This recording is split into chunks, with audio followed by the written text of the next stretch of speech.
Bang, Neeves Knives. I'm Jared. My lovely wife Kara is at work, and today we are checking out the Quest Custom Wharncliffe Gentleman. Long name.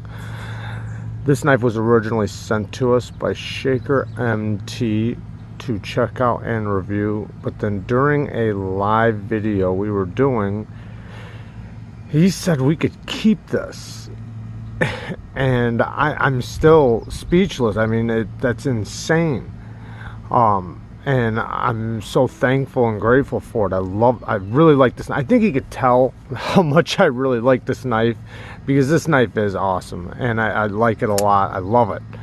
And I'm out of words. There's nothing I can say but thank you, you know, and I feel like I owe him a great debt. I definitely, no matter what he says, I owe him. I mean, that's just how I feel. I mean, what a great dude, right? What a great guy in this community. That's amazing. Thank you, Shaker. Thank you so much.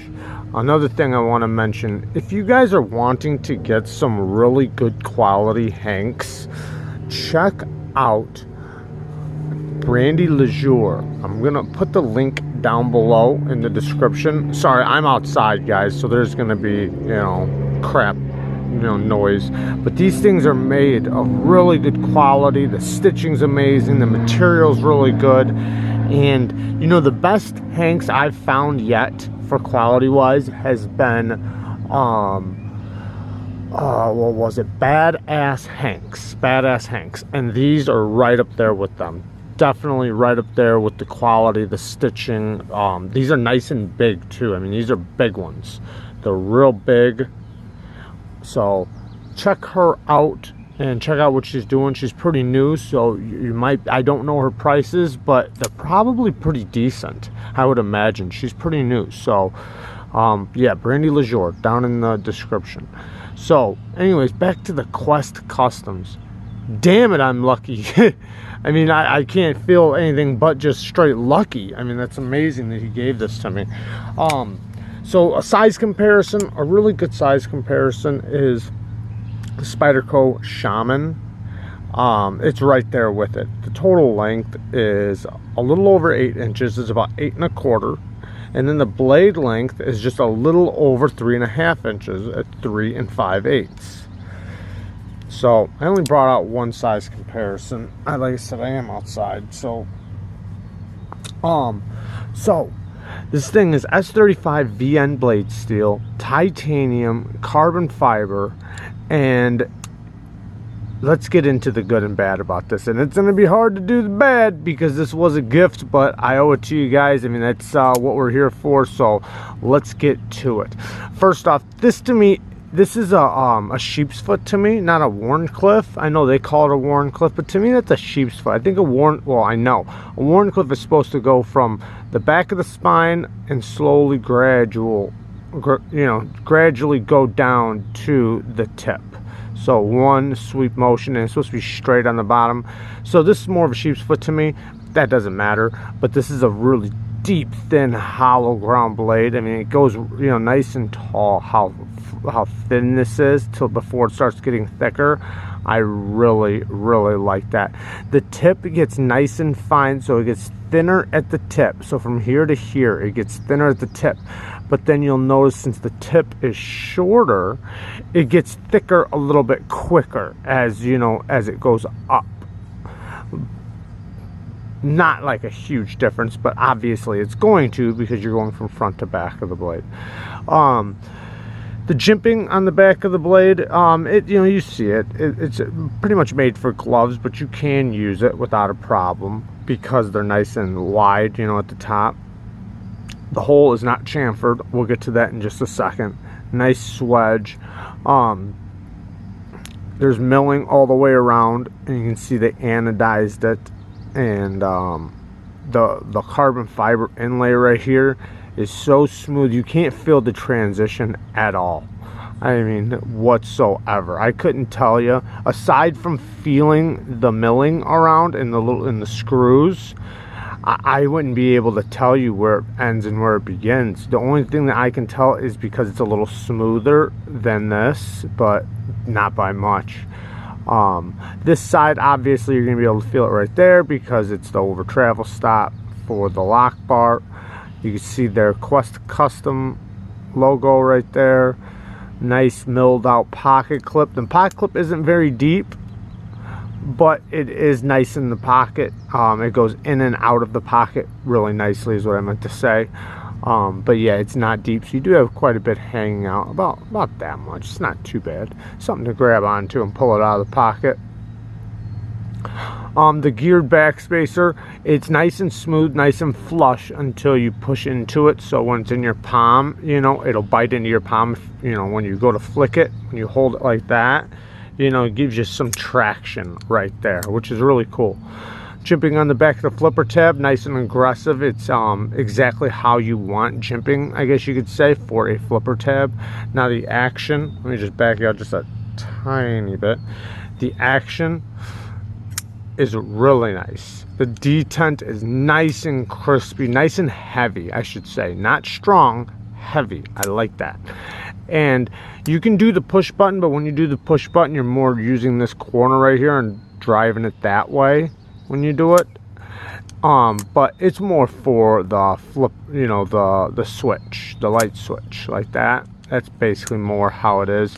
The detent is pretty early, so every time when you unlock it, it does go past the detent ball. I really like that because then I can easily open and close it without even thinking about it. That's really nice. And the drop, nice and smooth.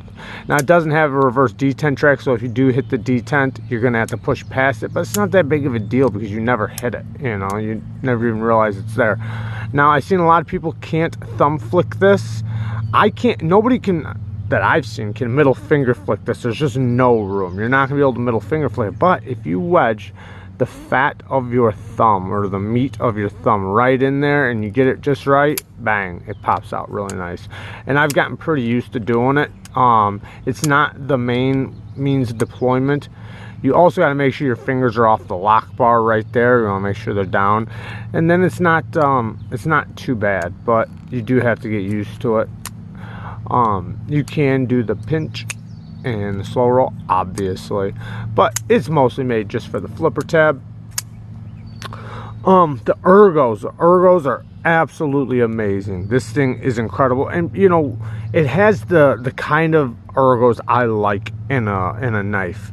It has a straight back design, which is really nice because when you're cutting, you know, in any direction, the knife goes up and down like that, you know. So with it being straight, you have nice leverage. It's straight all the way across your hand, and it makes it to where it doesn't move. And with this type of place for the fingers, it's perfect. It doesn't matter if you have a small hand, big hand, medium-sized hand, it'll work because it doesn't have a whole bunch going on. It's just nice and perfect, and with the straight back design, it makes it to where you can really get a good grip on this. I mean, this thing has amazing ergos. The clip, you can feel it a little bit, but not bad. And I tend to hold my knives a lot like this, and then when I do hold it like this, I don't feel it that bad. I mean, it's, you know, it's there. It's a clip. I'd rather have the clip, but it doesn't bother me whatsoever. The lock bar, love that it has easy access to the lock bar. I absolutely love that. And it's nice and chamfered, so it's nice and comfortable to unlock. Everything is rounded so nicely. I mean, just everything chamfered and rounded, you can just tell every detail has been really gone over and really thought about, of how it's going to react in your hand, how it's going to feel, and all the little grips, you know, everywhere is nice and soft. You can even do a reverse pull. Yeah, it's really nice in the hand. And like I said, the jimping is more made for a glove, but you can use it without a problem. Okay, so now there's so much good going on. What's the bad, right? I hate to come up with some bad for a gift knife, but like I said, you know, that's you know what we're here for. So I wouldn't BS, you know. So, and it does not take anything away from how much I love this knife, which I don't know if you guys can tell, I love this knife. But there is some bad going on. So now, the blade, if you really look and you pay attention, I learned all this when I was sharpening it. You know, like look at this swedge up top. Look at this swedge, how it goes to the first part of the jimping. It's not consistent with one side to the other. Now look at the swedge, see how it doesn't go all the way to the jimping. Now that's pretty consistent with a lot of the grinds. They're not consistent from one side to the other. If you look at the plunge grind right there where it goes, now on this side it's a little different, it's lower. So they hit the plunge grind on this side and they missed it on this side.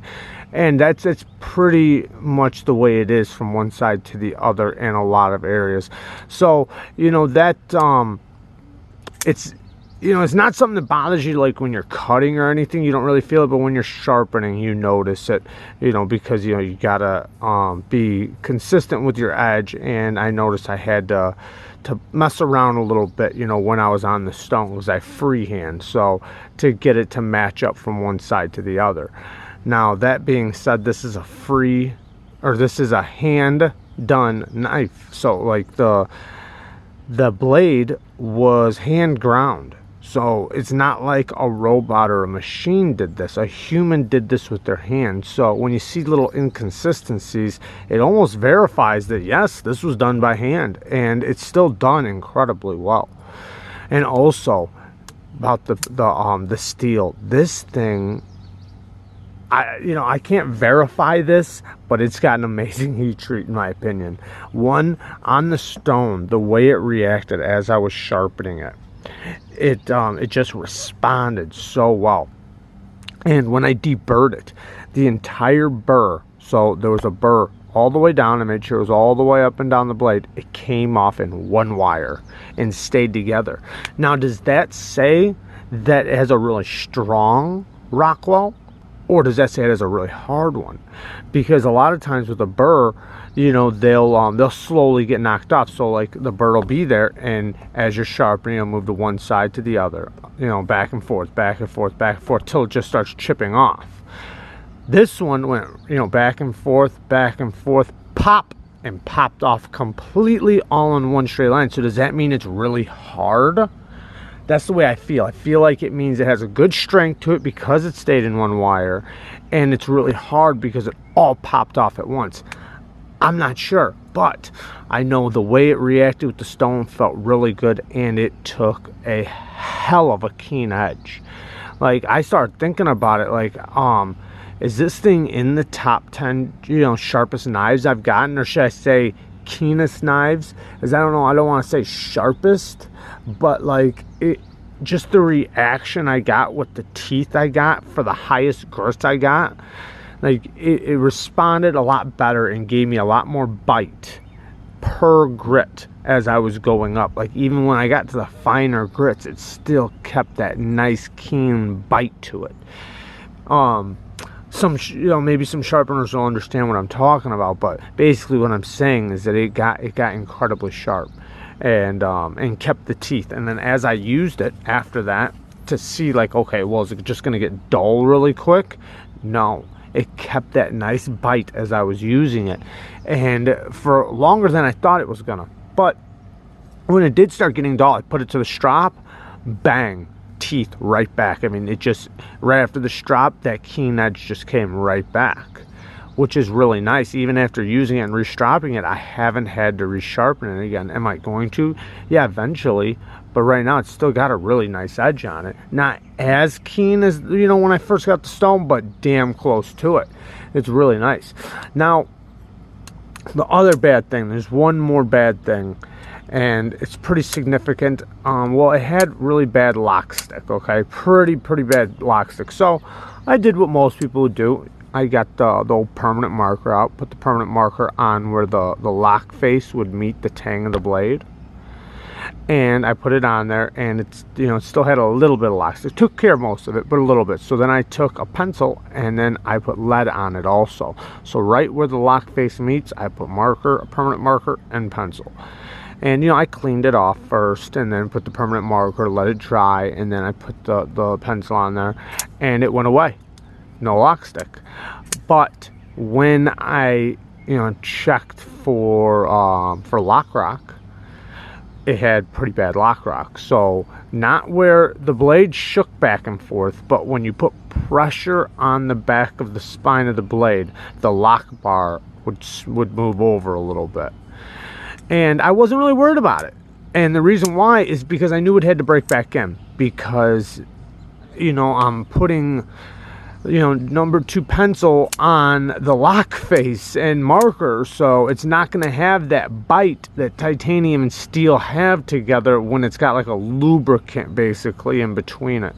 So I wasn't that worried about it, and all I did was I flicked it a bunch of times real nice and strong, and then bang, the lock stick went away, or the lock rock, I'm sorry, the lock rock went away, which was really good to me. That told me that even though it keeps coming back, I keep reapplying the stuff, it goes away, and then I flip it a couple times and it gets that, you know, it's going to slowly break in now. I'm going to make it slowly break in instead of rapidly break in. Maybe because us being in 2 different areas, me and Shaker, sometimes what can happen is the materials expand a little bit, you know, depending on, you know, the temperature and the altitude and so on and so forth. So, you know, maybe it was just something like that, and it just needs to re-break back in for me and where I'm at. And it's breaking in. So it's not bad what's going on, like, what I have to do.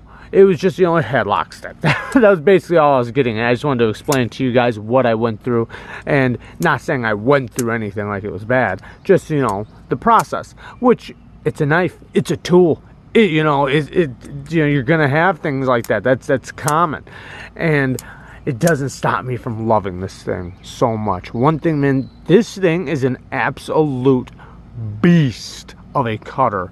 This thing is about 10, 11 thousandths behind the edge.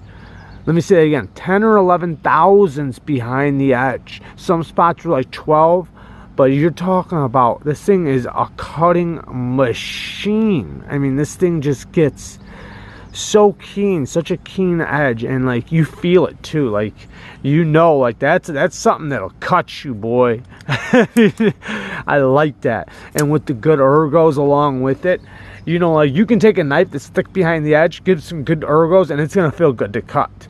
Now when you take something with this high of a flat ground blade, it goes super high, this high, that thin behind the edge, with those ergos, this thing is a straight cutter. I mean, this thing was meant to cut, and I like that. And, you know, big deal, the grinds aren't completely lined up perfectly, and it had a little lock stick. No big deal to me. It had a little lock rock, but it went away, and yeah, you know, let me show you. You know, it's not there no more. It's solid. This thing's rock solid and super smooth. I love it. Thank you, Shaker, so much. Thank you for everybody watching for as long as you guys did. Holy cow. Love you guys. Peace.